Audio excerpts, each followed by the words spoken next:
Hi friends, அனைவரையும் கடைமடை கடைக்கோடி பகுதிக்கு வரவேற்கிறோம். நாம் இன்றைக்கி பார்க்க போகிறது ஆப்பர்ச்சுனிட்டி அப்படின்னாக்கா, இந்த ஆப்பர்ச்சுனிட்டியை பற்றி இப்போ பேசுறது எனக்கு தேவை என்ன வந்திருக்கு அப்படின்னு சொல்லி நீங்கள் பார்க்கலாம். இந்த ஆப்பர்ச்சுனிட்டியை பொறுத்தவரை இப்போ வந்து இப்போ 12th எக்ஸாம் ஆரம்பிச்சிச்சு, பசங்க எழுதிட்டுருக்காங்க. இதை முடிச்சோன்னா அடுத்து காலேஜ் பசங்க வெளியில் வருவாங்க. ஒவ்வொரு ஸ்டூடெண்ட்டும் வெளியில் வந்து வேலைவாய்ப்பை தேடுவதுக்கு முன்னாடி தன்னை பற்றி அவங்க முழு விவரத்தையும், தனக்கு என்ன தெரியும், தன்னால் என்ன பண்ண முடியும், ஏதோ ஒரு இடத்துல போய் நிற்கிறத விட்டுட்டு எனக்கு இது தெரியும் அப்படிங்கிற விஷயத்த முதல்ல அவங்க வந்து அனலைஸ் பண்ணிக்கிட்டு அந்த விஷயத்தை நோக்கி போனாங்க அப்படின்னா அவங்க சீக்கிரம் சக்ஸஸ் ஆகிடலாம். ஸோ ஃபார் எக்ஸாம்பிள் பார்த்தீங்கன்னா, ஒரு ஒரு அக்கௌண்டண்ட்டாக போகணுமா, எக்ஸ்ட்ரா கரிக்குலம் ஆக்டிவிட்டீஸ் அவங்களுக்கு தெரியணும். ஸோ வந்து ஒரு சாஃப்ட்வேர் வந்து கற்றுருக்கணும். அப்போ தான் வந்து ஒரு இடத்துல படித்ததை மட்டுமே வச்சு, ஒரு பழமொழி இருக்குது, ஏட்டு சுரக்கா சாப்பாட்டுக்கு உதவாது அப்படின்னு. அந்த மாதிரி இருக்க சூழ்நிலையில் நாம் என்ன பண்ணணும்னா, நாம் ஒரு இடத்துல வேலை தேடி போகிறதுக்கு முன்னாடி எனக்கு இது தெரியும், இதை நான் செய்வேன். இப்போ ஒரு இனிமேல் ஒரு எக்ஸாம்பிளாக பார்த்தீங்கன்னா, ஒரு நிறுவனம் இருக்குது, அது வந்து வேலைவாய்ப்பு இருக்குது அப்படின்னா, இப்போ நம்ம படிச்சுட்டு வந்து லட்சக்கணக்கான மக்கள் வந்து வெளியில் வராங்க, ஸ்டூடெண்ட். அப்போ வந்து லட்சக்கணக்கான பேர்களுக்கு வேலை தேவைப்படுது. அது எத்தனை பேர் வந்து சொந்த தொழில் பண்ணுறோம், சுயதொழில் பண்ணுறோம்? யாருமே சுயதொழில் பண்ணுறதுக்கு முன் வர்றதில்லை. ஸோ எங்கன்னா போய் உட்காந்துட்டு ஒரு மாத சம்பளம் வாங்கிட்டு நம்ம வந்து மாத சம்பளம் வாங்குறதுல என்ன வருதுன்னு கேட்டுங்க. மாத சம்பளம் வாங்கினோம்னா நம்ம லைஃப் ஸ்டைலை நம்ம விரும்புகிற மாதிரி வாழ முடியாது. மாதத்தில் ஒரு நாள் சம்பளம், அது வந்து அவங்களுடைய எக்ஸ்பீரியன்ஸு, அவங்களுடைய டேலண்ட்டை பொறுத்து இருக்குது. நீங்கள் எந்த துறை போனாலும் அந்த துறையில் நீங்கள் வாங்குகிற சம்பளத்துக்கு ஏற்ற மாதிரி அழுத்தங்களோ எல்லாமே இருக்குது. ஒவ்வொருவரும் சுயதொழில் தொடங்குறதுக்கான முனைப்பை முன்னெடுத்தணும். ஒவ்வொருவரும் ஒரு ஆண்டர்பிரனராக, ஒரு பிஸ்னஸ் மேனாக எல்லோரும் தன்னை முன்னெடுத்துக்கணும். வேலைவாய்ப்பை எல்லோரும் உருவாக்கணுமே தவிர வேலைவாய்ப்பை தேடி யாரும் போகக்கூடாது. வேலைவாய்ப்பை உருவாக்கி அது மூலயமா நமக்கு தேவையானதை நிறைவேற்றிக்கிட்டு இது மூலயமா 4 பேருக்கு எதாவது செய்ய முடியுமா அப்படிங்கிற விஷயத்த எல்லோரும் பார்க்கணும்.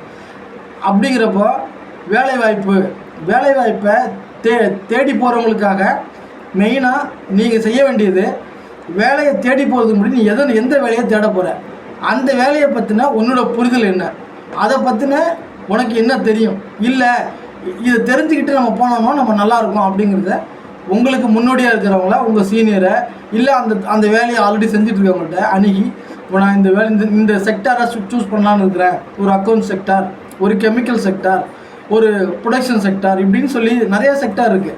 ஸோ எந்த செக்டாரை நம்ம சூஸ் பண்ண போகிறோமோ அந்த செக்டாரை செலக்ட் பண்ணிவிட்டு அந்த செக்டாருக்கு தேவையானதை முதல்ல லேர்ன் பண்ணிக்கிட்டு, நான் டிகிரி முடிச்சிட்டேன், நான் வேலைக்கு போக ரெடி அப்படிங்கிறது மிக தவறான ஒரு செயல். யாருமே நான் டிகிரி முடிச்சிட்டேன், இப்போ நான் வேலைக்கு போகலாம் அப்படிங்கிற தகுதி உங்களுக்கு யாருக்குமே வந்துடுறதே கிடையாது. ஸோ டிகிரி முடிச்சிட்டிங்க அப்படின்னாக்கா நீ எதை நோக்கி போக போகிற? நீ ஒரு தொழில் முனைவராக ஆக போறியா? இல்லை தொழில் முனைவராக ஆக போகிற அப்படின்னா அரசு எதுக்கெல்லாம் இன்றைக்கி அரசு மானியம் கொடுக்காத தொழிலே கிடையாது.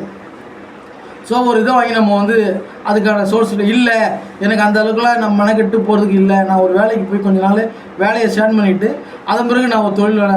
ஸோ எந்த வேலையை செய்ய போகிறேன், அந்த வேலைக்கு என்ன வேணும், அது உங்கள்கிட்ட இருக்கா? இல்லை அப்படின்னா அதை அடுத்த ஒரு 6 மாதமோ 1 வருஷத்துக்கோ இதை வந்து ஒரு லேர்னிங் பீரியடாக யூஸ் பண்ணி அதை கற்றுக்கிட்டு நீ ஒரு இடத்துல போய் நின்று அப்படின்னாக்கா அவங்களுக்கு தேவையானது உங்கள்கிட்ட இருக்கும் பட்சத்தில் உனக்கான தேவையான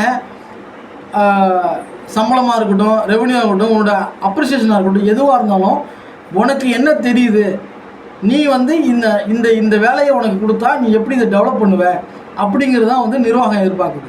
ஸோ ஒவ்வொருவரும் டிகிரி முடித்தோடனே வேலைங்கிற எண்ணத்தை போகாமல் அந்த வேலையில் எனக்கு என்ன தெரியும், இதை நான் எப்படி முன்னெடுத்து கொண்டு போவேன் அப்படிங்கிற விஷயத்த கற்றுக்கிட்டு வேலையை நோக்கி போகணும் அப்படிங்கிறன்னு ஒவ்வொரு கல்லூரி முடித்து வெளியில் வரும் மாணவ செல்வங்களை என்னுடைய எக்ஸ்பீரியன்ஸை உங்களோட பகிர்ந்துக்கிறோம்.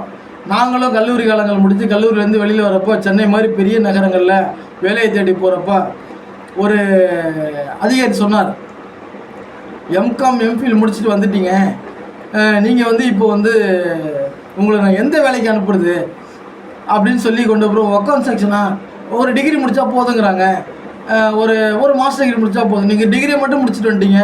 ஸோ இதோட எக்ஸ்ட்ரா கரிக்குலம் ஆக்டிவிட்டிஸ் இன்றைக்கி வந்து பார்த்திங்கன்னா நான் சொல்கிறது 2010 வாக்கில் 14 வருஷத்துக்கு முன்னாடி. ஸோ அப்போ என்ன பண்ணேன், எக்ஸ்ட்ரா கரிக்குலம் ஆக்டிவிட்டிஸ் என்ன தெரியும், டேலி தெரியுமா, உங்களுக்கு எஸ்ஐபி தெரியுமா, இப்படின்னு கேள்விகள் நிறையா வந்தது. ஸோ அதுக்கப்புறம் நான் லேர்ன் பண்ண ஆரம்பித்தேன். லேர்ன் பண்ணி என்னுடைய வாழ்க்கையை இன்றைக்கி 14 வருஷம் நகர்ந்து போச்சு. என்னுடைய எக்ஸ்பீரியன்ஸை உங்களோட ஷேர் பண்ணி நம்மளுடைய பேஜோட நோக்கமே நான் கேட்டதை, நான் பார்த்ததை, எனக்கு தெரிந்ததை உங்களோட பகிர்ந்துக்கிறேன் அப்படிங்கிறத என்னோடய எண்ணமே, என்னோடய நோக்கமும். ஸோ நம்மளோட நோக்கம் வேலை தேடிக்கிட்டு ஒவ்வொரு நபரும் முதல்ல வேலை தேடுவதற்கு முன்னாடி எனக்கு என்ன தெரியும், நான் எந்த வேலையை தேட போகிறேன், அதுக்கு நான் என்ன செய்யணும் அப்படிங்கிற விஷயத்த மனசில் வச்சுக்கிட்டு, இல்லையா உங்களுக்கு தெரிஞ்ச இன்றைக்கி நம்ம கையில் ஒரு மினி உலகமே இருக்குது. அந்த மினி உலகத்தில் நீங்கள் www. வச்சுட்டு நீங்கள் என்ன கேள்வி கேட்டாலும் பதில் சொல்லும். ஸோ அந்த இடத்துல உங்களுக்கு தேவையானதை நீங்கள் கேட்டு பெற்றுட்டு அதை எங்கேருந்து நம்ம லேர்ன் பண்ணிக்கலாம் அப்படிங்கிற விஷயத்த நீங்கள் முன்னெடுத்தீங்கன்னா வாழ்க்கையில் மிக விரைவான ஒரு சந்தோஷமான வாழ்க்கையை வாழ்வதற்கும், ஒரு நல்ல வேலைவாய்ப்போ, ஒரு நல்ல ஆண்டர்ப்ரனராகவோ, ஒரு நல்ல பிஸ்னஸ்மேனாகவோ, சமுதாயத்தில் சொசைட்டியில் உங்களுக்கான ஒரு அங்கீகாரத்தை பெறுவதற்கு இந்த முன்னெடுப்புகள் எப்போதுமே நம்ம முன்னெடுக்கிறது தான் நம்மளுடைய அடுத்த கட்ட நடவடிக்கைக்கு ஒரு பெரிய ப்ளஸ்ஸாக இருக்கும்.